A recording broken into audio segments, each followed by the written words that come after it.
Bismillahirrahmanirrahim. Assalamualaikum warahmatullahi wabarakatuh. Innal hamdalillah nahmaduhu wa nasta'inuhu wa nastaghfiruh wa na'udzu billahi min shururi anfusina wa min sayyiati a'malina. Man yahdihillahu fala mudhillalah wa man yudlil fala hadiyalah. Wa ashhadu an la ilaha illallah wahdahu la syarika lah wa ashhadu anna Muhammadan abduhu wa rasuluhu amma ba'du. Sahabat kreatif yang semoga dirahmati oleh Allah Subhanahu wa taala.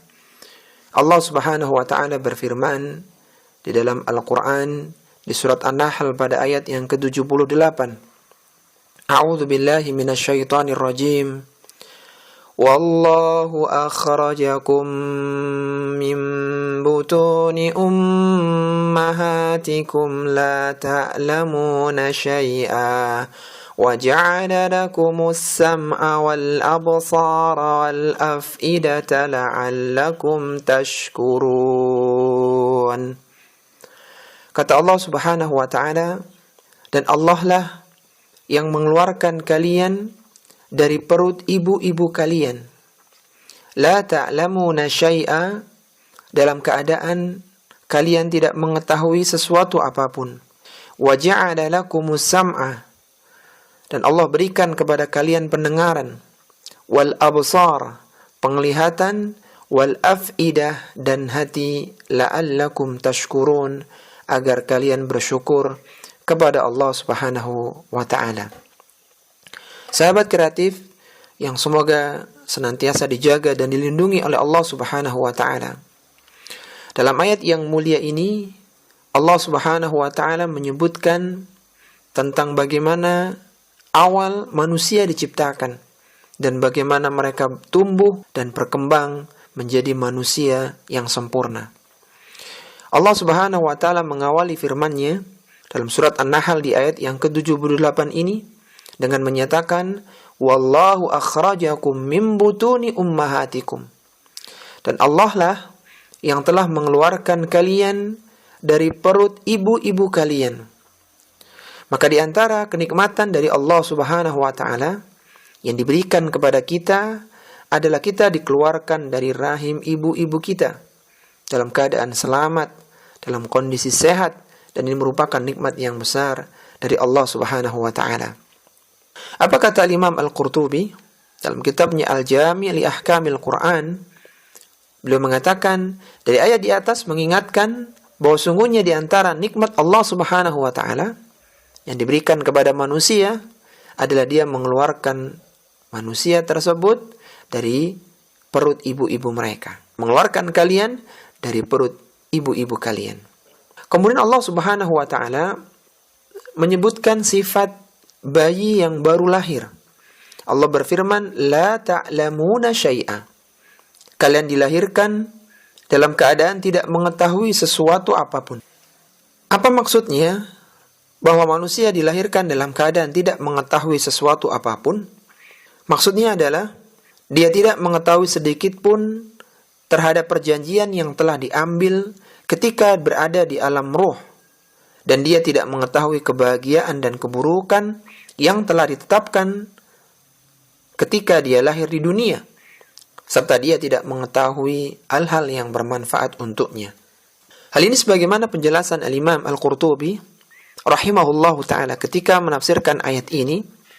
Beliau menyatakan, la ilma lakum bisyai'in wa fihi thalathatu aqawil. Kalian tidak memiliki pengetahuan sedikit pun. Dan tafsiran ayat ini ada 3 pendapat mufassirin, para ulama-ulama tafsir. Ahaduha, la ta'lamuna syai'an mimma akhada 'alaikum minal mitsaqi fi aslabi abaikum. Yang pertama, yang dimaksud dengan kalian tidak mengetahui sedikit pun, tidak memiliki pengetahuan sedikit pun, maksudnya kalian tidak mengetahui perjanjian yang telah diambil dari kalian ketika kalian masih berada di tulang sulbi bapak-bapak kalian. Kita tahu, sebelum manusia dilahirkan ke dunia, mereka berada di alam roh. dan di alam ruh itu mereka diminta persaksian oleh Allah Subhanahu wa taala, alastu birabbikum? Apakah kalian bersaksi bahwasanya aku adalah Rabb kalian?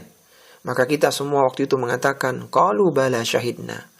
Benar ya Allah, kami menyaksikannya. Kapan waktunya orang tidak tahu. Itu tafsiran yang pertama. Yang kedua, ats-tsani la ta'lamuna syai'an mimma qada 'alaikum minas sa'adati wasyaqa'i. Yang kedua adalah kalian tidak mengetahui sedikit pun terhadap kebahagiaan dan keburukan yang telah ditetapkan kepada kalian.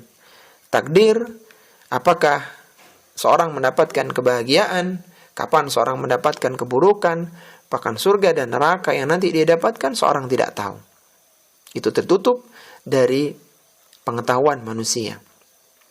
Kemudian yang ketiga, watssalits la ta'lamuna syai'an mimma nafi'ikum.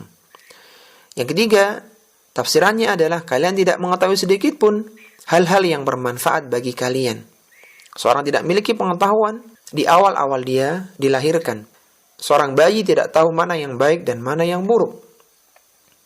Bagaimana caranya agar manusia mendapatkan pengetahuan sehingga dia memiliki ilmu untuk membedakan mana yang baik dan mana yang buruk? Maka dia harus belajar. Sebagaimana perkataan Abdullah bin Mas'ud radhiyallahu ta'ala anhu, seorang sahabat pakar tafsir yang wafat tahun 32 Hijriah di Madinah, beliau pernah mengatakan, inna ahadan lam yulad 'aliman wa innamal ilmu bitta'allum. Kata Abdullah bin Mas'ud radhiyallahu ta'ala anhu, seorang tidak mungkin dilahirkan dalam keadaan berilmu. Wa innamal ilmu bitta'allum, sesungguhnya ilmu didapatkan hanya dengan belajar. Kemudian Allah Subhanahu wa taala menyebutkan perangkat-perangkat agar manusia ini mendapatkan pengetahuan. Allah menyebutkan dalam firman-Nya, "Wa ja'ala lakumus sam'a wal absara wal af'idah." Dan Dia berikan kepada kalian pendengaran, penglihatan dan hati. Pendengaran, penglihatan dan hati merupakan perangkat untuk menerima pengetahuan. Pengetahuan atau ilmu yang masuk ke dalam manusia, maka dia melewati penglihatan atau pendengarannya. Dan nanti disaring dengan hatinya.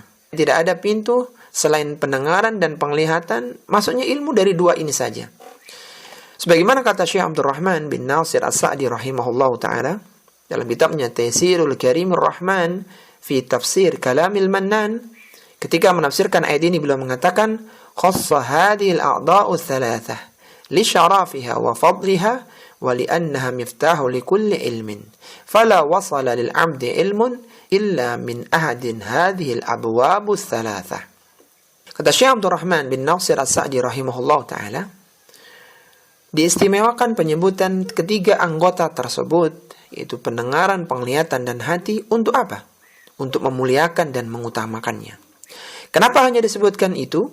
Padahal kita tahu bayi memiliki perangkat-perangkat yang lain, ada tangan, kaki, perut dan yang lainnya. Tapi Allah menyebutkan tiga, wa ja'ala lakumus sam'a wal absara wal af'idah.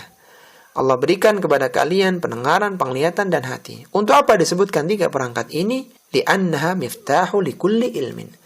Karena tiga perangkat itu merupakan kunci masuknya ilmu. Fala wasala lil 'abdi ilmun illa min ahadin hadhil abwabu tsalatsa. Maka ilmu tidak akan sampai pada seorang kecuali melalui salah satu dari tiga pintu tersebut. Sehingga hendaknya ketiga perangkat itu digunakan dalam hal-hal kebaikan. Telinga digunakan untuk mendengar perintah Allah Subhanahu wa taala dan larangannya. Penglihatan digunakan untuk melihat tanda-tanda ciptaan Allah Subhanahu wa taala sehingga hati ini bisa sampai kepada kebenaran yang hakiki. Perhatikanlah sahabat kreatif yang semoga dirahmati oleh Allah Subhanahu wa taala. Di dalam ayat yang mulia ini Allah menyebutkan pendengaran lebih dahulu daripada penglihatan. Wa ja'ala lakumus sam'a wal absar. Ternyata dalam dunia medis yang berkembang dari seorang bayi, seorang anak yang baru dilahirkan adalah indera pendengarannya lebih dulu. Kemudian baru penglihatannya dan hati baru berfungsi dengan baik. Membedakan kebaikan dan keburukan itu jauh setelah berkembangnya pendengaran dan juga penglihatan.